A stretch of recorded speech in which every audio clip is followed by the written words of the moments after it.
अब प्रश्न उठा कि महापुरुष की चरण रज का आश्रय हम क्यों लें, क्या मिलेगा उनके पास जाने से। स्पष्ट कर रहे हैं, हम लोग केवल यही श्लोक कह के पूरा हो जाता है, लेकिन इसका अर्थ ये नहीं है। इसका अर्थ आगे के 1 2 3 4 श्लोकों में इसकी व्याख्या है। इस पहले 12वें श्लोक की व्याख्या 4 श्लोकों में।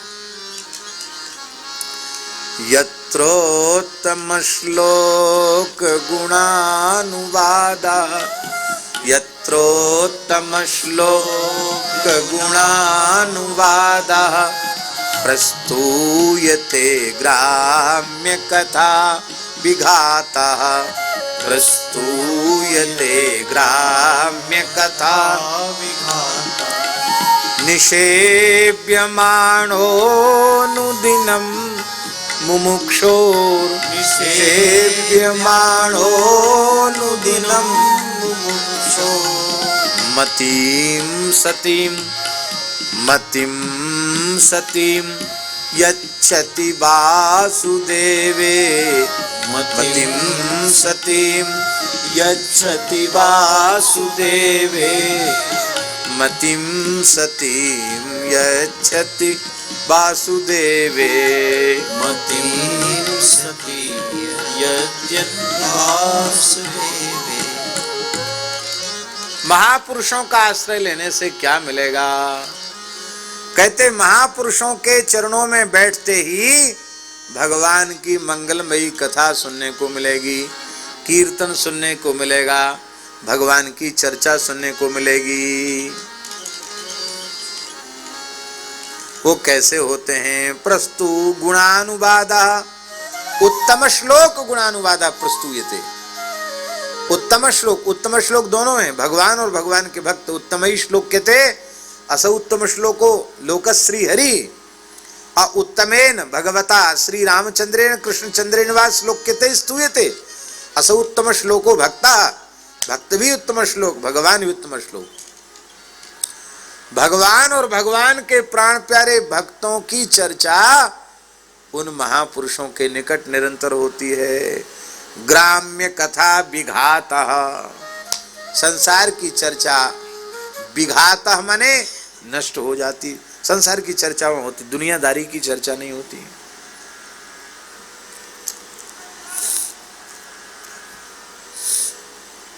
श्री बिहारी दास जी भक्तमाली जी हैं वृंदावन में, बहुत अच्छे महात्मा हैं।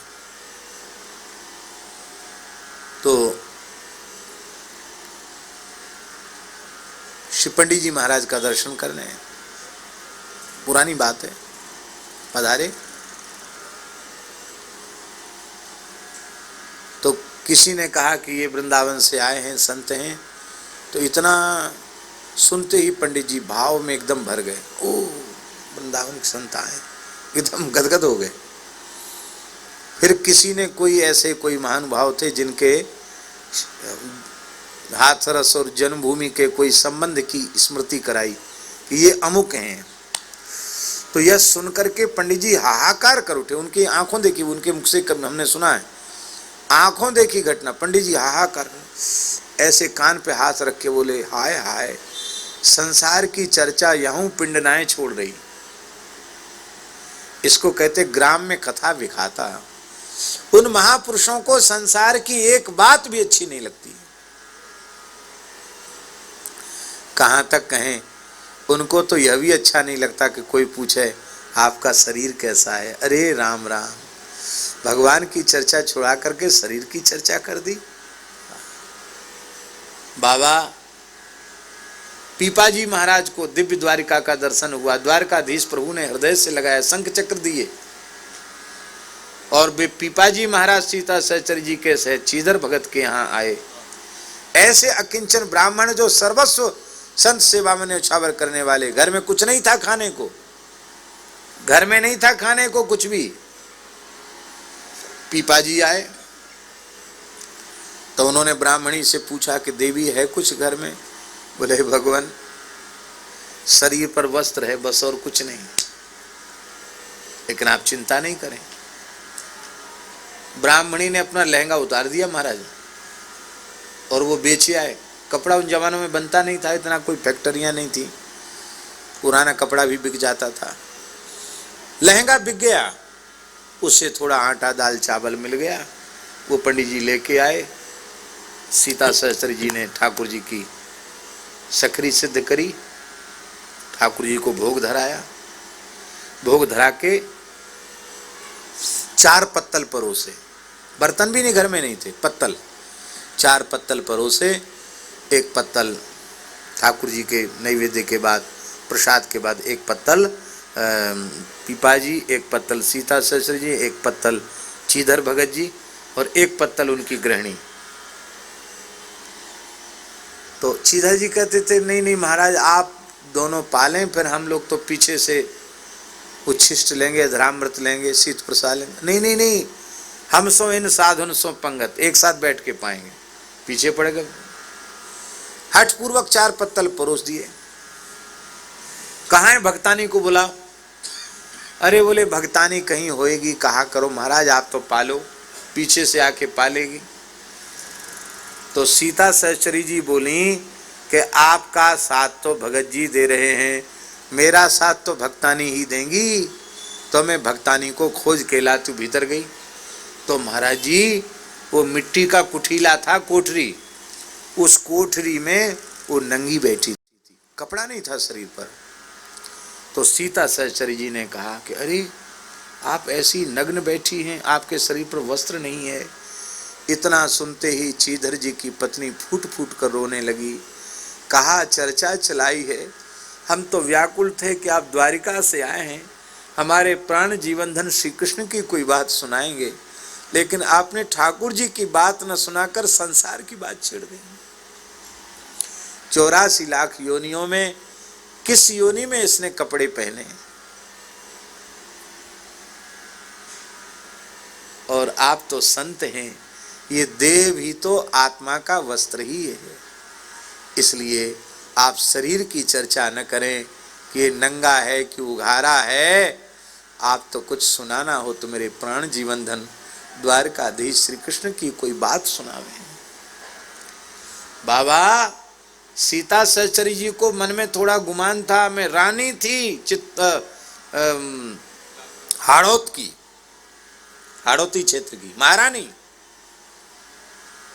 झालावाड़ की, गागरोनगढ़ की महारानी। गागरोनगढ़ की महारानी में सब कुछ त्याग कर साधु बन गई हूं, लेकिन आज उनकी समझ में आ गया मैं क्या हूं। सच्चे संत तो ये हैं जिन्हें श्री कृष्ण चर्चा के अलावा शरीर के संबंध में सुनना हुआ एक वाक्य भी जिन्हें प्रिय नहीं लगता है। महाराज जी सीता सहचरी जी भी ऐसी नहीं थी कि हम लोग जैसे सूटकेस और अचला वो सब ढोके चलते हैं, एक खच्चर का सामान अपने साथ लेके चलते हैं, ऐसी नहीं थी सीता सहचरी जी। उनके शरीर पर भी बाबा एक ही वस्त्र था। आपने आधी साड़ी फाड़ दिया, फाड़ करके कमर में अचला जैसे लपेट दिया, हाथ पकड़ के आई, बोले चलो पंगत में प्रसाद पाओ। प्रस्तुयते ग्राम में कथा विघाता है। उन संतों के यहाँ संसार की चर्चा नहीं होती, विषय की चर्चा नहीं होती, उनके पास तो एक ही चर्चा होती है, दिन रात श्री कृष्ण चर्चा होती है, इसके अलावा दूसरी चर्चा नहीं होती है। क्या होगा उस चर्चा को सुनने से? निषेव्यमाणो नुदिनम मुमुक्षोर मतीम सतीम यच्छति वासुदेवे।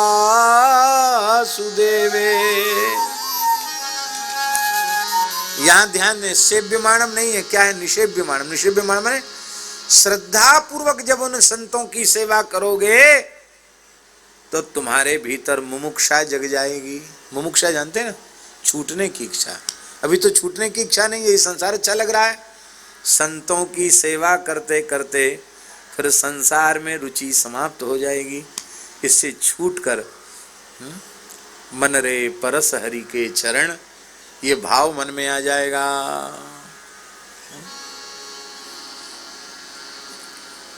सती मति प्राप्त हो जाएगी।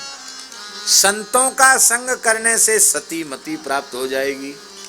दो तरह की बुद्धि होती बाबा, एक सती एक असती। असती का लक्षण क्या है? जो शरीर संसार में भोगों में फंसी हुई बुद्धि है वो असती है, उल्टा है, वो जीव का विनाश करने वाली है। और सती बुद्धि क्या है?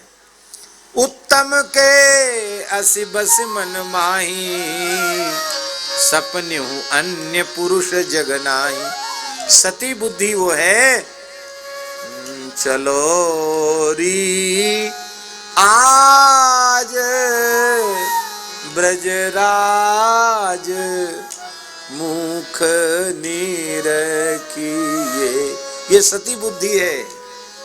और किसी का मुंह नहीं देखना है, आज तो ब्रजेंद्र नंदन श्याम सुंदर का मुखारविंद ही देखना है, और कुछ नहीं देखना और कुछ नहीं सुनना। चर्चा सुननी तो उनकी सुननी, और लीला देखनी तो उनकी देखनी, कथा सुननी तो उनकी सुननी, और मुखारविंद देखना तो उनका देखना, और कुछ नहीं देखना, न कुछ सुनना है न कुछ करना है, यही करना है। ऐसी बुद्धि मिल जाए, ऐसा निश्चय भीतर से हो जाए, इसी का नाम है सती बुद्धि। और जीव की बुद्धि सती हो जाए तो बाबा इस सती बुद्धि का पाणी ग्रहण तो ठाकुर जी करते हैं। फिर हृदय कुंज में हमारी बुद्धि रूपी रमणी के साथ ठाकुर जी रमण करते हैं। बाबा ऐसी जब बुद्धि ठाकुर जी बुद्धि के साथ रमण करने लग जाते हैं तो ये तो वृंदावन है ही है, फिर हृदय वृंदावन बन जाता है।